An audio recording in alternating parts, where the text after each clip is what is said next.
tokoa professeur Mialy razanak'olona ihany a niditra ao tokantranonao indray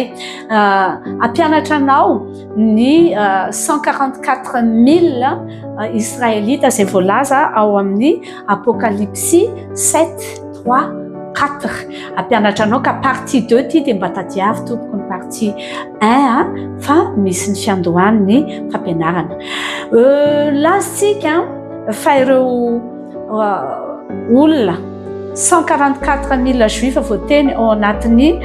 fandaharana ny apocalypsie 7 ireo dia olona voafidin'Andriamanitra nolazainy fa voavonjy dia tsika manitsy tsy ireo ihany ny voavonjy akory fa isan'ny voavonjy misy karazana 5 ny virginy 5 endry hovonjena miaraka amin'ny 144 000 juifs dia mbola ho ampianariko anao amin'ny manaraka izay zavatra izay fa ray amin'ireo olona hovonjena ao amin'ny fampiakarana ny virginy 5 endry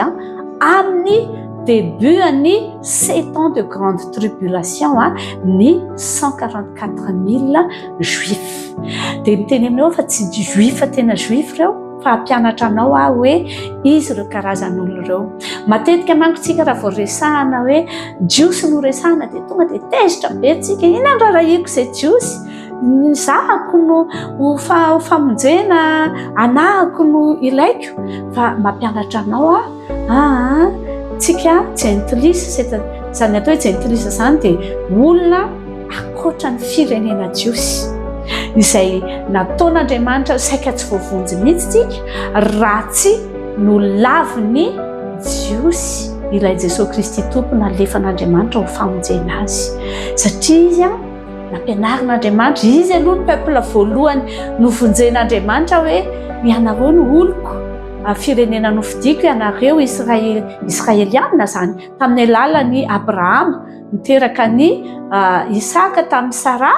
ary tsy ny zanaka Isaka rehetra koa fa ny Jakoba izay mivadika natsoina hoe Israely ny anarany rehefa avy mifampitolona tamin'ny anjely masin'Andriamanitra izy dia nandresy an'Andriamanitra tao amin'ny marainandro nitolona tao anatin'ny tahotra izy tamin'izany fotoana izany ka niteny tamin'ny anjelyn'Andriamanitra hoe tsy avelako ianao raha tsy mitahy dia nitahin'ilay anjely tokoa izy dia ny zanak'Israely izay 12 ihany no tribu izay ny atao hoe fokon'ny Israely ireo no tezain'Andriamanitra ary nolazainy hoe Aron didiko fa izahako dia nisafidy anareo oloko ireo olona ireo tany amin'ny testamenta taloha dia tsy vitsy no nanaraka an'Andriamanitra nandefasany mpaminany dia avy eo tsy navelany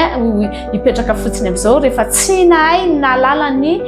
lalànany fa nampianariny indray hiditra ao anaty fahasoavana handray Kristy Jesosy mba ho vonjena fa mbola vitsy amin'ireo olona ireo ihany mbola manaiky an'i Jesosy Kristy tompo vitsy ny Israeliana no mbola hoe manaiky an'i Jesosy Kristy tompo amin'izao andro 2026 izao mbola afaka mitantaranao ny momba ny Israely fa ny antony tantarako anao an'izany dia hoe ilay Andriamanitra noho tsy nanaiky any Israely zany tsy nanaiky an'i Jesosy Kristy tompo ho andriamaniny fa mifatsihany amin'ny fampahoriana persécution amin'ny hazo fijaliana nataony martiora ireo jiosy izay niezaka nitory any Kristy tamin'izany fotoanany siècle voalohany tamin'ny anezi orinany anezi ireo naterahan'ny Kristy tena niasa mafy ireo apôstôly miezaka nitory an'i Jesosy fa dia hitantsika moa zany fa hoe nenjehany jiosy izy ireny dia nitsoaka izy ireny dia nanaparitaka ny kristianisme eraky ny tany era-tany manodidina ka izay nahatonga antsika malagasy na gentilisa firenena hafa afrikana, amerikana, européana, aziatika isan-karazan'ireo lasa voavonjy koa tsika noho nandray an'i Jesosy Kristy tompo na tonga an'i Jesosy niteny hoe tonga tany amin'ny azy izy fa ny azy tsy nandray azy izany hoe tonga teo amin'ny Israely izy fa tsy nandray azy ny Israely ka dia nitodika taty amin'ny gentilisa mahatonga antsika Madagasikara malagasy firenena isan-karazany mainty hoditra sy ny aziatika isan-karazany hatrany Brésil isan-karazany ihany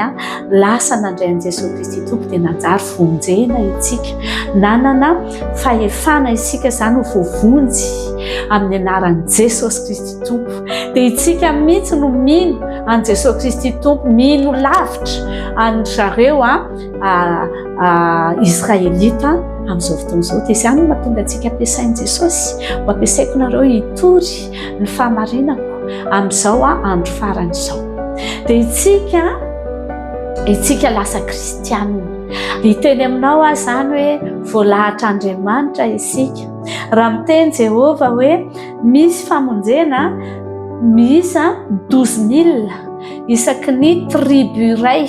any zanak'Israely,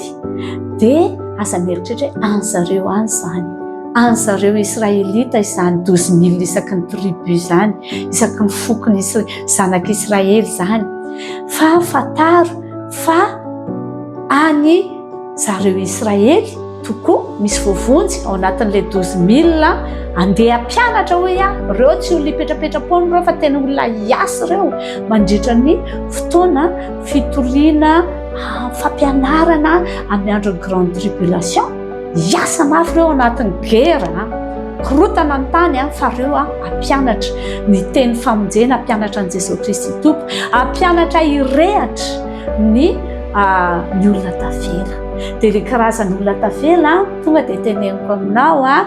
fa tena misy karazany anankiroa: ny gentilisa kristianina fa maty dia nalohan'i Jesosy tamin'ny vavany, dia tsy niraisy niakatra teny amin'ny rahoan'ny lanitra. Ireo dia gentilisa na alalan'i Kristy fa tsy dia taitra loatra amin'ny fitoriana ny tenin'Andriamanitra sy fiainona ny tenin'Andriamanitra, fa falifaly fotsiny mandeha mivavaka isaky ny sabata na isaky ny alahady. Ireo karazana olona ireo gentilisa ao anatin'ireo malagasy ao anatin'ireo.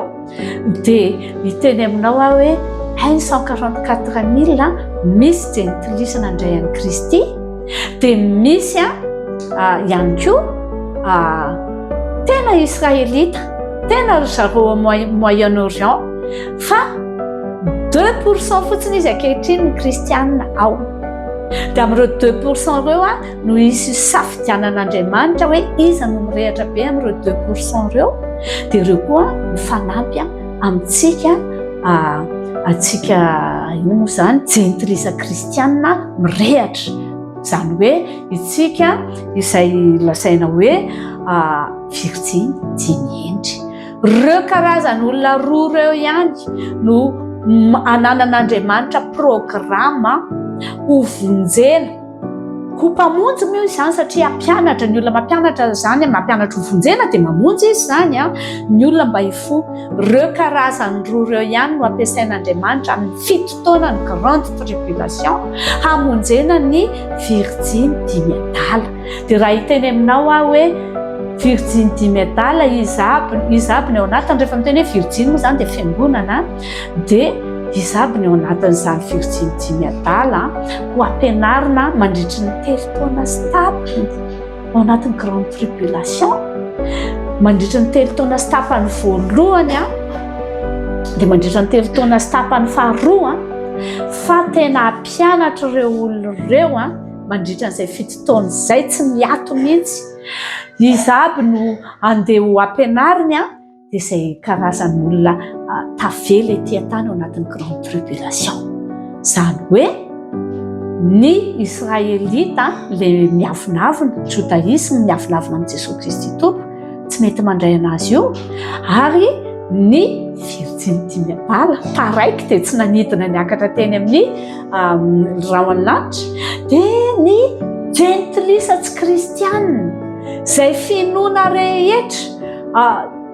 olona tavela rehetra tsy tao anatin'izay kristianina sy Israelita kristianina ny raisin'Andriamanitra nanaiky an'i Jesosy izay, dia mbola misy anjara famonjena ho ampianariny virginy endry izay ao anatiny moa zany 144 000 juif anisan'ilay 10 vonjena. Mbola misy fanantenana ao anatin'ilay 7 taona ny grande tribulation mba andraisana an'i Jesosy Kristy Tompo. Dia hiteny aminao hoe raha izany zany no izy dia asora ao anatin'ny saina manomboka androany ny filazana hoe histoiran'ny zareo israelita zany tantaraina 144 juif zany fa histoirantsika kristianina zany. Ary iteny aminao hoe misy malagasy ve vao isa ao anatin'ny 144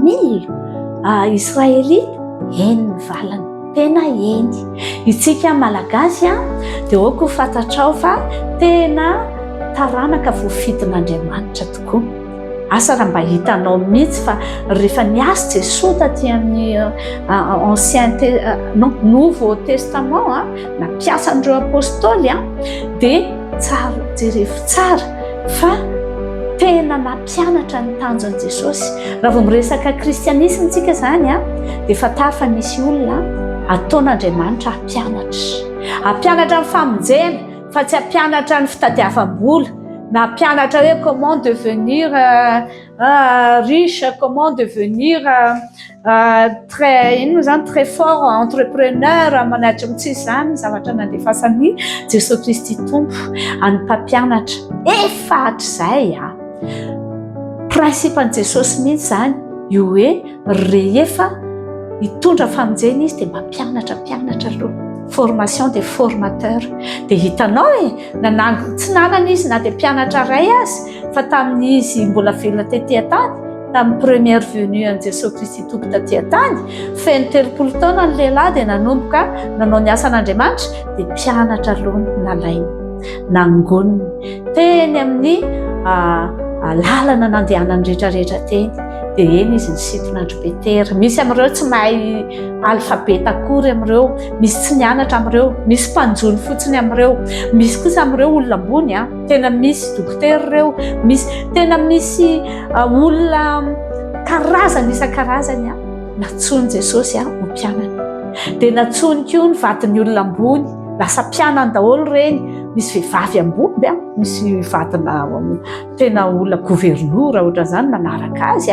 dia alefany gouverneur ndany ianao raha anaraka ny Kristy zany ny karazana jiosy ny folahan'ny tompony ampianarana tao anatin'ny 3 taona sy tapany nanaovan'ny ministerany na mpianatra ny nataon'i Jesosy aty na mpianatra ho lasa mpampianatra. Dia raha niainga tamin'ny isa 12 izy tamin'izany fotoana izany dia tsika miaraka nahita fa tsy 12 fotsiny no nandeha ny taona teny am-piandohana izy 12 fa nandeha ny taona nitombo ireo lasa 70 ireo lasa 20 ireo dia lasa 500 ireo no nefa tena ho ateriny eny amin'ny rahany lanitra Jesosy lasa 500 ireo anoany nandeha nanaraka anazy teny mijery azy teny amin'ny rahany lanitra miainga. Dia miteny aminao misy tamin'izy ireo kosa nefa disqualifié ohatra ny mpianatra tsy nianatra rehetra fa zavatrafa ny nataony ianao mahafantatra tsara an'izany atao hoe Jodasy Iskariota zany fa disqualifié tsy navelan'Andriamanitra tsy navelan'i Jesosy ireprésenter anazy intsony en tant que mpampianatra. Dia nandeha ny fotoana nandrotsaka ny fanahy masina teo amin'ny mpianatra tao amin'ny efitra ambony tamin'ny andron'ny Pentecôte Jesosy dia jereo tsara ilay mpianatra no nametrahan'Andriamanitra ny fanahy masina dia lasa nahery be teny tamin'ny teny tsy fantatra ireo nandatsahan'Andriamanitra ny lelafo ny fanahy masina ireo dia nahery dia tiako tenenanao nahery vaika mihitsy izany herin'ny fanahy masina napetrak'Andriamanitra zany tsy hoe nalefa n'ilay fanahy masina dia namboatra olona miliardera ny miasan'ilay fanahy masina tsy izay ilay izy fa nalefa ny fanahy masina dia nahazo hery ny mpianatra. Ilay mpianatra mipetraka tao amin'ny efitra ambony nisy tany amin'ny firy mianadahy izy 70 mianadahy izy nihitatra lasa 20 mianadahy lasa nitory tenin'Andriamanitra dia nahagaga fa tena tonga dia olona any amin'ny 3,000 no babo nanolo tena ho an'i Kristy tompo. Izay ilay formation des formateurs ka ankehitriny tsika nandeha izay ny 2 taona tonga ny 2026 amin'izao fotoana izao dia fataro fa ianao dia anisany voantson'Andriamanitra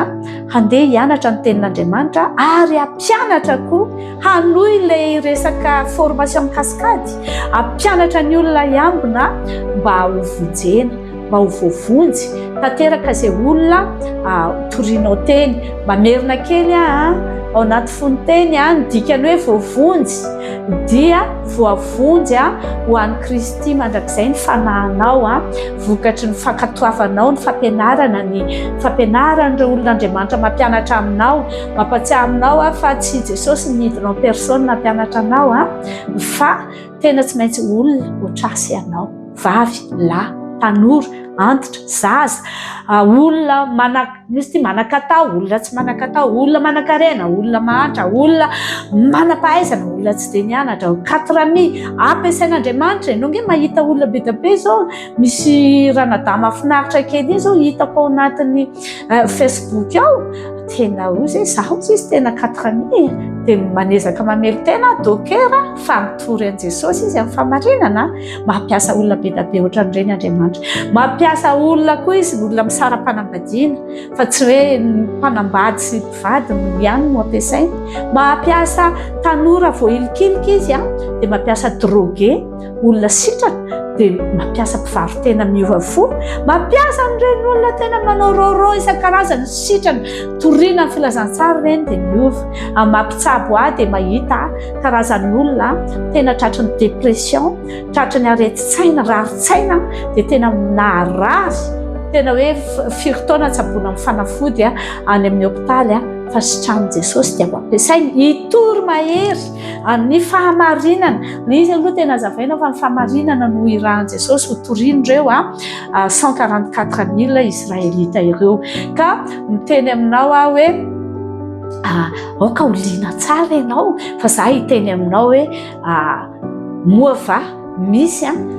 malagasy ampiasaina amin'izany 144 000 itory-teny zany amin'izao 2026 zao dia za hiteny aminao mihitsy eno iaho tena misy voafidy amin'ireo 144 000 ireo ny malagasy kristianina ary mirehatra ary amin'izao fotoana zao efa voafidin'Andriamanitra ireo 144 000 ireo isaky ny firenena hoe izy aby no atsoko mazava ho azy fa tsy olona izay malemilemy amin'ny fivavahandreo fa olona mirehatra olona mitolona mbavaka mba hisolo tena any Kristy amin'izao andro faran'izao dia atsoko indray ianao ho tapahanay aloha ny vidéo dia hiditra any amin'ny partie 3 indray itsika